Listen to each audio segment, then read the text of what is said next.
We want Shiboland. Shiboland, Shiboland. We want Shiboland. Shiboland, Shiboland. We want Shiboland. Shiboland, Shiboland.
आदिवासी महिला committee जिंदाबाद চাহ শ্ৰমিকৰ দৈনিক মজুৰি 550 টকালৈ বৃদ্ধি কৰক শ্ৰমিকৰ দৈনিক মজুৰি ছাত্ৰ সন্থাৰ আছে আৰু সেই কাৰণে আমি আশাক আমাৰ হৃদয়ৰ পৰা তেখেতসকলক আমি ধন্যবাদ জ্ঞাপন কৰিব লাগিব। আজি মই নথৌ আনন্দিত আৰু গৌৰৱ অনুভৱ কৰিছোঁ যে এই অঞ্চলত যি অঞ্চলত হত্যা হিংসা চলিছিল, যি অঞ্চলত বৰ্বৰতা চলিছিল, যি অঞ্চলত দাদাগিৰি চলিছিল, যি অঞ্চলত বিভিন্ন জাতি জনগোষ্ঠীৰ মাজত এটা সংঘৰ্ষৰ পৰিৱেশ হৈছিল, এই অঞ্চলটো আজি যে সলনি হৈ গ'ল, আজি যে এটা পৰিৱৰ্তন আহি গ'ল আৰু এই অঞ্চলটোত শান্তি যে বিৰাজ কৰিছে, এই অঞ্চলত শান্তি আৰু সমন্বয়ৰ পৰিৱেশ পাবলৈ যে সক্ষম হৈছোঁ, মই নথৌ গৌৰৱ অনুভৱ কৰিছোঁ যে সেই চৰকাৰৰ এটা অংশীদাৰ মই নিজেও হয়। সেই চৰকাৰত মই এটা প্ৰতিনিধি হিচাপে আদিবাসী জনগোষ্ঠীক এটা প্ৰতিনিধিত্ব কৰিবলৈ যি সুযোগ পাইছোঁ, সেইকাৰণে এই মঞ্চৰ পৰাই বিশেষকৈ আমাৰ বিটিআৰ চৰকাৰ প্ৰমোদ বড়ো ডাঙৰীয়াৰ নেতৃত্বত যি চৰকাৰ আছে সেইখনক ধন্যবাদ জ্ঞাপন কৰিব খুজিছোঁ। কাৰণ সেইকাৰণে আজি এই পৰিৱেশ পাবলৈ আমি সক্ষম হৈছোঁ যে আজিৰ তাৰিখত কোনো জাতিগত ইয়াত দাঙ্গা নাই, সংঘৰ্ষ নাই, ইয়াত কোনো বম ফুটা নাই, ইয়াত কোনো গুলি ফুটা নাই। আৰু সেইকাৰণে আজিও আমি সাহস কৰিছোঁ কাৰণ আমাক এই চৰকাৰে এটা পৰিৱেশ দিছে যে আপোনালোকে সকলোৰে অধিকাৰ আছে নিজৰ প্ৰগ্ৰামবিলাক, নিজৰ অনুষ্ঠানবিলাক পাতিবলৈ আৰু ইয়াত বিনা ভয়ত, আগত যিটো এটা ভয়ত পৰিৱেশ আছিল, আজিৰ তাৰিখত বিনা ভয়ত আমি সকলো গোটেই অসমৰ পৰা ইয়াত আমাৰ প্ৰতিনিধিসকল, ডেলিগেটসকল আহিব পাৰিছে আৰু ইয়াত ধুনীয়াকৈ 3দিনীয়া কাৰ্যসূচী যিটো আৰম্ভ হৈছিল আজি আৰু অন্তদিন ধুনীয়াকৈ আমি পালন কৰিব পাৰিছোঁ। আৰু সেইকাৰণে মই সঁচাকৈ সুখী আৰু আনন্দিত যে এই পৰিৱেশটো পাই আমাৰ যি সপোন আছিল লিডাৰ্ছবিলাকৰ, সেই সপোনটোক বাস্তৱ ৰূপ দিবলৈ পাই আজি নথৌ আনন্দিত আৰু সুখী হৈছোঁ। আৰু নিশ্চিতভাৱে মই আশাবাদী যে এই পৰিৱেশটো ধৰি ৰাখিবলৈ চৰকাৰৰ যদি অৰিহণা থাকে, চৰকাৰৰ যদি সৎ ইচ্ছা থাকে, নিশ্চিতভাৱে শান্তিময় পৰিৱেশটো আমি ধৰি ৰাখিবলৈ সক্ষম হ'ম। আৰু সকলোৱে জানে যে আদিবাসী জনগোষ্ঠীটো এটা শান্তিপ্ৰিয় জনগোষ্ঠী, নিজেও কোনেও কেতিয়াও তেখেতসকলে ষড়যন্ত্ৰ কাৰোবাৰ বিৰুদ্ধে নকৰে। আৰু সেইকাৰণে এই চৰকাৰক সঁচাকৈ ধন্যবাদ জ্ঞাপন কৰিছোঁ যে আমাক এই পৰিৱেশটো শান্তিময় পৰিৱেশ থাকিবলৈ যে আমাক এটা পৰিৱেশ দিছে, সেইকাৰণে এই চৰকাৰক ধন্যবাদ জ্ঞাপন কৰিছোঁ। আৰু চৰকাৰৰ সহায় সহযোগিতা সদায় আমাৰ লগত থাকিব বুলি মই আশাবাদী। মই বিশেষকৈ ক'ব খোজোঁ যে আমাৰ আদিবাসী জাতি জনগোষ্ঠীৰ উত্থানৰ কাৰণে যি কাম কাজ এতিয়া আগবাঢ়ি আছে, যিখিনি আমি চৰকাৰৰ পৰা বিভিন্ন সা সুবিধাবিলাক পাই আছোঁ, যিখিনি কাম কাজ আগবাঢ়ি আছে, নিশ্চিতৰূপে সদৌ অসম আদিবাসী ছাত্ৰ সন্থাৰ ডাঙৰ এটা ৰোল, ডাঙৰ এটা কণ্ট্ৰিবিউশ্যন আছে। আৰু সেইকাৰণে আজিৰ তাৰিখত আমি বিভিন্ন তেনেকুৱা ধৰণৰ বিষয়ত আগবাঢ়িব পাৰিছোঁ। আৰু বিশেষকৈ ক'ব লাগিব যে আমি অসমত আমাৰ বিশেষকৈ যিটো হুল দিৱস 30 জুন বুলি কওঁ, আমাৰ চিৰকালু হুল মাহ বুলি কওঁ, সেই চিৰকালু 30 জুনটো আমি এটা ৰেষ্ট্ৰিক্টেড হলিডে যে পাবলৈ সক্ষম হৈছোঁ, এটা ইতিহাস যে আমি পালোঁ, সেইটোৰ কাৰণে সঁচাকৈ আমাৰ সকলোৰে ডাঙৰ এটা অৰিহণা আছে, আমাৰ ৰাইজৰ সকলোৰে অৰিহণা আছে। তাৰ ভিতৰত বিভিন্ন দল সংগঠনৰ ভিতৰত আমাৰ আচাৰ ডাঙৰ এটা ৰোল আছে বা দায়িত্ব আছে, তেখেতসকলে পালন কৰিছে। আমি যে অসমত কৰম উৎসৱ হিচাপে আমি যে এটা দিন ৰেষ্ট্ৰিক্টেড হলিডে হিচাপত পাইছোঁ, নিশ্চিতভাৱে সেইটো আমাৰ কাৰণে গৌৰৱৰ কথা কাৰণ আদিবাসী সকলৰ এটা পৰৱ বা উৎসৱ পৰম উৎসৱ তাৰ নামত যে আমি এটা ৰেষ্ট্ৰিক্টেড হলিডে পাবলৈ সক্ষম হৈছোঁ নিশ্চিতভাৱে ইয়াত আছাৰ বহুত ডাঙৰ এটা ৰোল আছে আৰু যিকোনো মানুহে এতিয়া সুধিব যে 30 জুনটো কিহৰ বন্ধ হুল দিৱসটো কিহৰ বন্ধ আমাৰ কৰম পূজাটো তেতিয়া আদিবাসী জনগোষ্ঠীৰ নাম আহিব তো নিশ্চিত ৰূপে আমাৰ নাম যিবিলাক আহি আছে আৰু আমাৰ বিষয়বিলাক যিবিলাক গভৰ্ণমেণ্টে টেক আপ কৰি আছে আৰু বহুত পাব লগা আছে বহুতখিনি প্ৰাপ্য অধিকাৰ আমাৰ বাকী আছে আমাৰ বিটিয়া চৰকাৰ হিচাপত আমাৰ যি আদিবাসীৰ নেতা আদিবাসীৰ হিৰো বিৰছা মুণ্ডা ভগৱান বিৰছা মুণ্ডা বীৰ বিৰসা মুন্ডা তেখেতৰ নামত আমি যে এটা বিৰসা মুন্ডা কালচাৰাল কমপ্লেক্স 10 কোটি টাকাৰ পাবলৈ সক্ষম হৈছোঁ সেইটোৰ কাম কাজ আমাৰ কাৰিগাঁৱত আৰম্ভ হৈছে চৰকাৰে যে আমাৰ বীৰসকলক তেখেতসকলক যে সন্মান জনাইছে সেই কাৰণে ডাঙৰ অৰিহণা নিশ্চিতভাৱে আমাৰ আদিবাসী জনগোষ্ঠীৰ সকলোৰে আছে তাৰ ভিতৰত আছাৰ এটা ডাঙৰ ৰোল আছে আৰু সেই কাৰণে আজি আমাৰ বীৰসকলক মান সন্মান জনাবলৈ মান্যতা দিবলৈ চৰকাৰ আজি আমাক যে দিছে নিশ্চিত ৰূপে আমি ভাবো যে আমি এক দিক আকৌ আমি আগবাঢ়িছোঁ আৰু নিশ্চয় আমি ভাবো যে চৰকাৰ নিশ্চয় এই জাতি জনগোষ্ঠীক আকোৱালি লৈছে সন্মান জনাইছে মান্যতা প্ৰদান কৰিছে অকল সেইটো নহয় আমাৰ ঠিক এইখন জায়গাত য'ত আমি বহি আছো ইয়াৰ ঠিক 1 কিলোমিটাৰ আগত হাইৱে সাইডত সিদ্ধকানুৰ নামত এটা সিদ্ধকানু পাৰ্ক হৈ আছে য'ত নেকি বিটিআৰ চৰকাৰে তাতে অনুদান প্ৰদান কৰিছে 1 কোটি টকাৰ নিশ্চিতভাৱে আমাৰ বীৰসকলক যিসকলে সন্মান কৰি আছে নিশ্চিত ৰূপে আমি তেখেতসকলকো সন্মান জনাম কিন্তু কথাটো হ'ল যে সদায় যাতে আমাৰ লগত থাকে সদায় আমাৰ যিটো ক্ৰাইসিস সেই সময়ত যাতে থিয় দিয়ে আমাৰ যি বাকি প্ৰাপ্য আৰু অধিকাৰ আছে সেইটো যাতে আমাৰ লগত থিয় দিয়ে সেইটোৰ কাৰণে আমি আশাবাদী নিশ্চিত ৰূপে আমাৰ বীৰ বুধু ভগত তেখেত আছে আমাৰ এজন বীৰ তেখেতৰ নামতে এতিয়া প্ৰয়াস চলিছে কুৰুক জনগোষ্ঠীৰ কাৰণে আমাৰ বিটিয়া চৰকাৰ ফালৰ পৰা আৰু 1 কোটি টকা দিয়া হৈছে যাতে তেখেতসকলে কিক বনাব খোজে তাৰ জৰিয়তে যাতে এই জনগোষ্ঠীটোক মান্যতা বা মান সন্মান যাতে প্ৰদান কৰা হয় ঠিক তেনেকৈ বিভিন্ন জাতি জনগোষ্ঠীৰ যি বিশেষ দিন আছে সেই বিশেষ দিনবিলাক আমাৰ চৰকাৰে বিচাৰিছে যাতে এই বিশেষ দিনবিলাকক আমি যাতে মান মান্যতা মৰ্যাদা যাতে দিব পাৰোঁ কেইদিনমান আগত আমাৰ বিটিআৰ প্ৰধান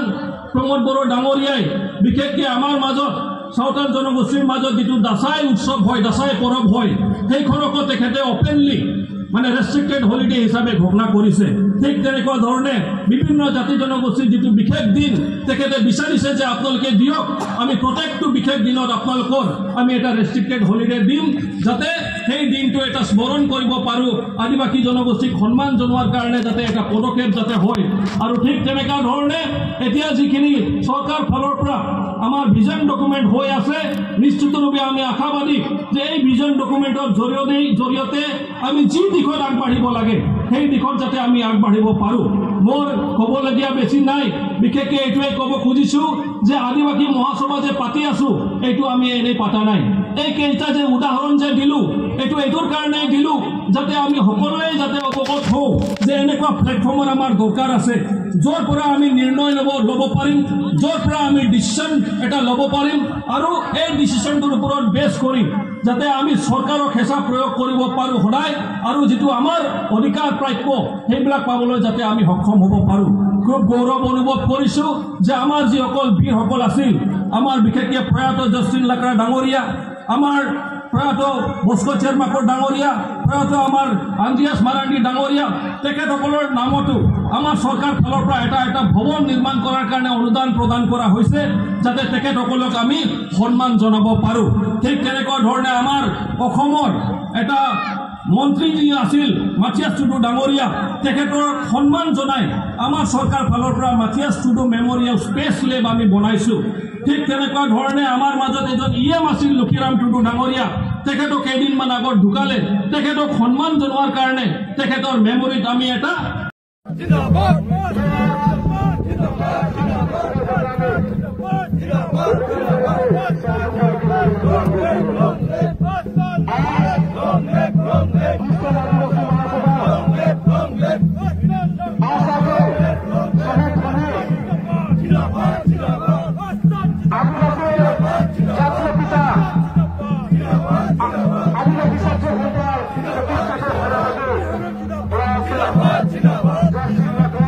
Zindabad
आदिवासी मान के माटी के पट्टा देख लगे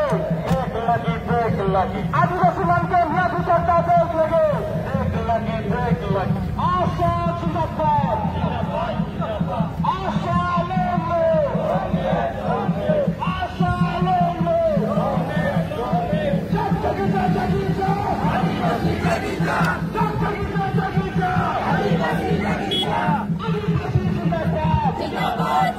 आदिवासी महासभा जिंदाबाद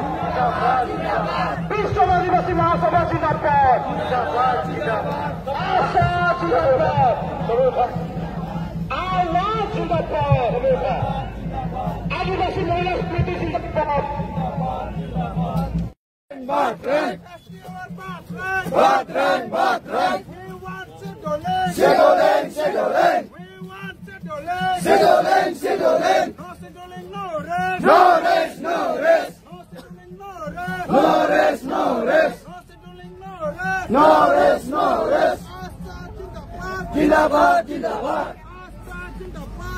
आवाज जिंदाबाद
आदिवासी महिला स्मृति जिंदाबाद आदिवासी महिला समिति जिंदाबाद চাহ শ্ৰমিকৰ দৈনিক মজুৰি 550 টকালৈ বৃদ্ধি কৰক চাহ শ্ৰমিকৰ দৈনিক মজুৰি 550 টকালৈ বৃদ্ধি কৰক